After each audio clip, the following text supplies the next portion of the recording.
नमस्कार दोस्तों। अभी जो आपने वीडियो देखा है वह कोई सामान्य वीडियो नहीं थी। इस वीडियो के जरिए अमेरिका ने चीन रूस की सैन्य पावर को भी चंद सेकंड में तबाह करके रख दिया।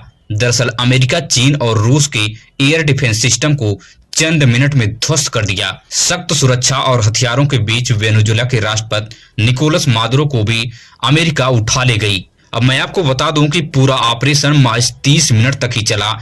इतने समय रहते हुए चीनी रडार कुछ नहीं कर पाया। शी जिनपिंग के नाक के नीचे से मादुरो और मादुरो की पत्नी को अमेरिका ने बंदी बनाकर एक आतंकवादी की तरह अमेरिका उठा ले गया। चंद सेकंड में चीन की सुपर पावर की हवा निकल गई। अब मैं आपको बताना चाहूंगा कि ऑपरेशन सिंदूर के दौरान पाकिस्तान में जो हथियार यूज किए जा रहे थे वह चीनी हथियार थे। उस समय भी चीनी हथियार की पूरी तरह से पोल पट्टी खुल गई थी और चीन पूरी तरह से फेल साबित हुआ था अपने हथियारों को पावर जमाने में। वही दुनिया इस वक्त पूरी तरह से तनाव में है। किसी भी वक्त कहीं पर भी परमाणु हमला हो सकता है। जानकारी के मुताबिक यह बताया जा रहा है कि दुनिया के अलग अलग देशों में युद्ध चल रहे हैं, जिसमें अमेरिका वेनेजुएला के राष्ट्रपति को अरेस्ट करके बहुत ही गलत कदम उठाया है। तीसरे विश्व युद्ध की सुगबुगाहट मिल रही है। नॉर्थ कोरिया का तानाशाह किम जोंग है, वह पूरी तरह से अमेरिका के राष्ट्रपति डोनाल्ड ट्रंप को चेतावनी दी है कि मादुरो के साथ जल्द से जल्द न्याय किया जाए और उन्हें बहुत जल्द अपने देश में छोड़ दिया जाए, नहीं तो अमेरिका अगले युद्ध के लिए तैयार रहे। वहीं पर उत्तराखंड की जनता अंकिता भंडारी को न्याय दिलाने के लिए रोड पर उतर गई है। दरअसल पिछले 3 साल से भारतीय जनता पार्टी की तथाकथित कुछ नेताओं पर आरोप लग रहे हैं, मगर भारतीय जनता पार्टी उन नेताओं पर कोई कार्रवाई अभी तक नहीं कर पाई है।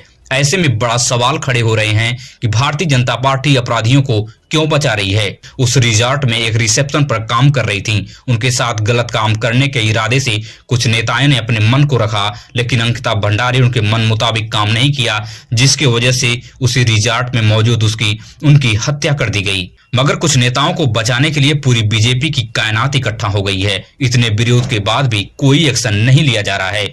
मुख्यमंत्री पुष्कर सिंह धामी के आवास पर बड़े पैमाने पर लोग इकट्ठा होकर धरना दिए। उसके बाद भी न्याय की गुहार लगाते रहे, लेकिन कोई कार्रवाई अभी तक नहीं हुई है। आप इस वीडियो को देखिए कि बूढ़ी दादी क्या कहने की कोशिश कर रही हैं। वहीं पर डोनाल्ड ट्रंप ने भारत पर फिर भारी भरकम टैरिफ लगाने की चेतावनी दी है। प्रधानमंत्री मोदी पर डोनाल्ड ट्रंप ने बड़ा हमला बोला है। डोनाल्ड ट्रंप ने कहा कि अगर मोदी मुझे खुश नहीं कर पाए तो भारत बड़ी टैरिफ देखने के लिए तैयार रहे। मगर Bharatiya Janata party Donald Trump को अभी तक कटघरे में खड़ी नहीं कर पाई है। विपक्ष के नेताओं का कहना है कि नरेंद्र मोदी लगातार चुप्पी साध रहे हैं, जिसकी वजह से अमेरिका का मन बढ़ता जा रहा है और वह बेमतलब की बातें करता हुआ नजर आ रहा है। मगर प्रधानमंत्री मोदी लगातार चुप्पी पर चुप्पी साधे नजर आ रहे हैं। इसी तरह ऑपरेशन सिंदूर के दौरान भी डोनाल्ड ट्रंप लगातार कहता रहा कि हम युद्ध रुकवाएं, लेकिन प्रधानमंत्री मोदी एक शब्द अभी तक नहीं बोले हैं और वही हश्र हो रहा है कि टैरिफ पे टैरिफ भारत के ऊपर अमेरिका ठोकता जा रहा है। वहीं पर पश्चिम बंगाल की राजनीति में भूचाल सा आ गया है।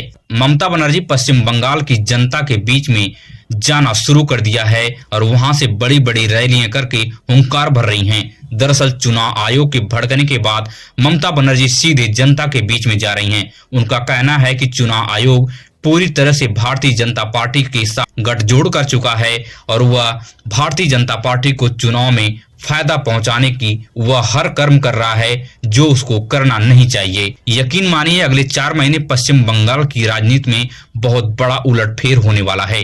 अखिलेश यादव ने ममता बनर्जी को जन्मदिन की बधाई देते हुए कहा कि उनका नाम ममता है और उनके साथ पश्चिम बंगाल की जनता है। भारतीय जनता पार्टी तब से बौखला गई है अखिलेश यादव के ये बयान देने के बाद, लेकिन पश्चिम बंगाल में अमित शाह पूरी तरह से सक्रिय होकर अगले 4 महीने राजनीति करने पे पूरी तरह से तैयारी कर लिए हैं। वहीं पर इंडियन आर्मी ने 26 जनवरी को होने वाली परेड में आने वाले दिनों में युद्ध लड़ने की पूरी तैयारी कैसे करनी है उसकी एक झांकी दिखाने की कोशिश कर रही है। एक वीडियो जारी करके आधुनिक हथियारों से लैस पूरी सिस्टम को देश के सामने रखने का काम करेगी। यह देश के लिए सबसे गर्व की बात है कि इस समय जिस प्रकार से देश और दुनिया की भौगोलिक स्थिति बदल रही है, उस तरह से अगर इंडियन आर्मी तैयार होगी तभी आने वाले समय में युद्ध लड़ा जा सकता है किसी भी देश से। जिस तरह से अमेरिका ने कायराना हरकत कर वेनेजुएला के राष्ट्रपति को अरेस्ट किया है, यह पूरी दुनिया के लिए शर्मनाक बात है। वहीं भारत में बुलेट ट्रेन का सपना साकार होने जा रहा है। 15 अगस्त 2027 की तारीख तय कर दी गई है। सबसे पहले गुजरात के सूरत बिलमोरा के बीच में हाई स्पीड बुलेट ट्रेन चलाने का सफर तय किया जाएगा। मुंबई से अहमदाबाद महज 2 घंटे में इसकी यात्रा पूरी हो जाएगी। लेकिन मुंबई अहमदाबाद जो बुलेट ट्रेन है अभी नहीं चलाई जाएगी, अभी सूरत में चलाई जाएगी। 2014 के बाद से अब यह सपना जो है हकीकत में बदलने के लिए तैयार है। भारतीय जनता पार्टी ऐलान कर चुकी है और डेट का भी ऐलान कर दिया है, 15 अगस्त 2027। वहीं उत्तर प्रदेश के नगीना से सांसद चंद्रशेखर रावण ने बाबा साहब भीमराव अंबेडकर को लेकर बड़ी बात कही है।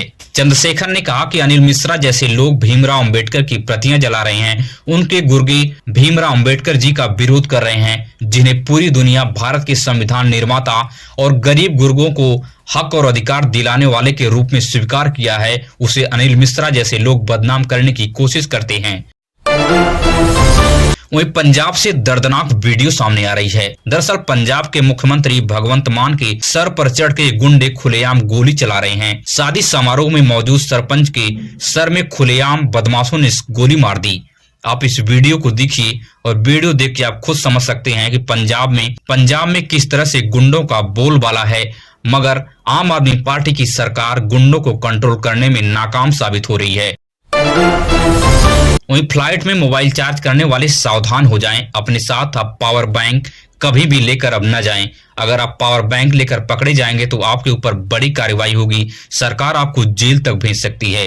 पावर बैंक की बैटरी को लेकर बड़े खुलासे हुए हैं कि पावर बैंक की बैटरी में कभी भी आग लग सकती है, जिससे सैकड़ों लोगों का जान खतरा में पड़ सकता है। वहीं पे पूर्व आईपीएस अमिताभ ठाकुर ने बड़ा खुलासा कर दिया है। अमिताभ ठाकुर ने उत्तर प्रदेश में फैले नकली कफ सिरप का भंडाफोड़ कर दिया है। अमिताभ ठाकुर ने पूर्व सांसद धनंजय सिंह का सार्वजनिक नाम लिया है। नकली cough syrup mafia Yogi Adityanath के सामने खुलेआम घूम रहे हैं, मगर योगी आदित्यनाथ इनके ऊपर कोई कार्रवाई नहीं कर रहे हैं। अमिताभ ठाकुर ने पूरी तरह से आज भी सभी सबूतों को पेश करने के लिए ऐलान कर दिया है, मगर योगी आदित्यनाथ कोडेन माफियाओं को पूरी तरह से अभी तक बचा रहे हैं। वहीं पे राजस्थान के टोंक जिले में जमीन खुदाई के दौरान एक बड़ा घड़ा मिल गया है। इस घड़े में सोना चांदी होने का आशंका जताई गई है, क्योंकि वह जो घड़ा है बहुत भारी था। जब यह घड़ा मिला तो वहां के आसपास के लोग इकट्ठा होने लगे और सोने चांदी होने की आशंका की वजह से आपस में भिड़ गए कि इस घड़ा को फोड़ा जाए और सोने चांदी को यहां से लूटा जाए। मगर इसी वक्त किसी ने पुलिस को कॉल कर दिया और मौके पर पुलिस आ गई और इस घड़े को अपने साथ लेकर चली गई। अभी से सरकार को सौंप दिया जाएगा। इसके ऊपर टेस्टिंग होगी क्या कि सच में इसके अंदर सोना ही है या कुछ और चीज है।